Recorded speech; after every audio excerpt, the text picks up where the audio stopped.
Се наоѓаме на највисоката точка во нашиот град, врвот Крстовар на 1060 метри надморска височина.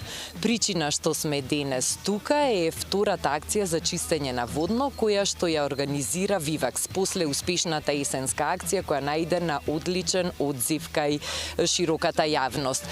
Денеска разговарам со Саим Јускоски, бренд менаџер на Вивакс. Здраво! Добро утро!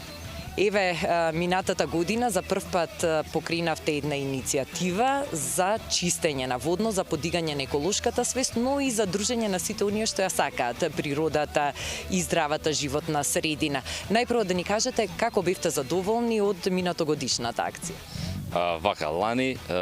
Лани не поттикна тоа што сакавме да дадеме некое значење на водно, на местото на кое што го користиме за рекреација, за спортување. Тоа ни беше поттикот. А оваа година поттикот ни е тоа што се случи лани на оваа чистка, бидејќи лани ние имавме некои очекувања, не дека не, меѓутоа тоа што се случи ги надмина сите наши очекувања.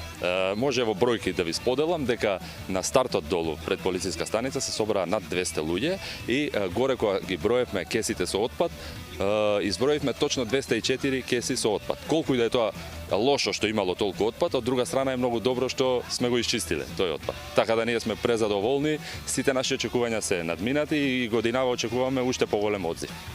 Годинава акцијата е закажана за сабота, 3 мај, и секако дека се повикани и добре дојдени сите што сакаат да се приклучат на акцијата. Да ни кажете детали околу самата акција, односно каде ќе биде стартот и како ќе се одвиваат текомните активности. Така е, значи исто како и лани, ние се собираме од 8:30 некаде до 9 е отприлика тоа време за собирање. Во 9 од полициска станица тргнуваме нагоре со чистење. Многу важно за гледачите да знаете дека првите 150 што ќе дојдат долу ќе добијат пакетче од Вивакс кој што ќе содржи убав ранец, шушкавец и термос и сите ќе добијат исто така и материјали за чистење, ракавици, кеси, се што ќе им биде потребно. Значи треба да си дојдат само сами, така од дома да си дојдат со добра енергија и тоа е тоа. За другото ќе се погрижиме ние. Значи во 9 тргнуваме од долу. Планирано е во 9:45 да стигнеме на средно водно, каде што ќе направиме мала пауза за освежување и после тоа очекуваме и тука да дојдат нови луѓе што не можат од долу, нели? И од тука поголемата група да тргне према врв водно околу 9:45. 9:50 тука некаде и после тоа горе околу 11 очекуваме да стигнеме, да го собереме отпадот, да направиме некои слики, да изброиме што сме направиле и после тоа имаме годинава, тоа што го немавме лани, мала наградна игра ја викаме.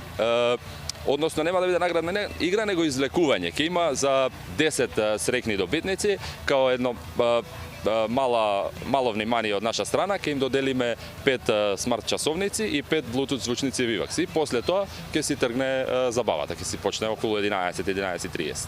Да, секако и овие награди што ќе ги доделувате ќе бидат дополнителен мотив да се приклучат граѓаните и да ја поддржат оваа убава иницијатива за чистење на водно, но и тоа нема да биде се. Практично тоа дневно еколошко дружење и чистење на водно ќе кулминира со забава, со дружење, затоа што всушност тука на врвот на водно, на крајот на самата акција ќе има и добра музика. Така е, да, значи организирани сме со најдобрите 2 диџеи моментално во Скопје и ќе очекуваме да биде убава забава, очекуваме времето да не послужи, што може да спомнам дека лани кога ја правевме беше ноември, беше ладно и покрај тоа луѓето останаа до крај на забавата. Не можам ни да замислам сега како ќе изгледа, колку убаво се тоа ќе биде. Лани имавме од 7 годишна возраст до пензионери, така да може сите се поканети да дојдат, не е потребна никаква физичка спремност. Се движиме по неколку различни патеки, се движиме споро, полека, чистиме, уживаме, си разговараме, застануваме кога треба, така да слободно сите ги охрабрувам да се појават, да дојдат, не треба да бидат физички спремни, кој знае колку, само треба да имаат добра енергија и да дојдат во 9 во сабота тука. Волја, желба да го исчистат водно, да се дружат, да уживаат во убавиот воздух. Така е, да.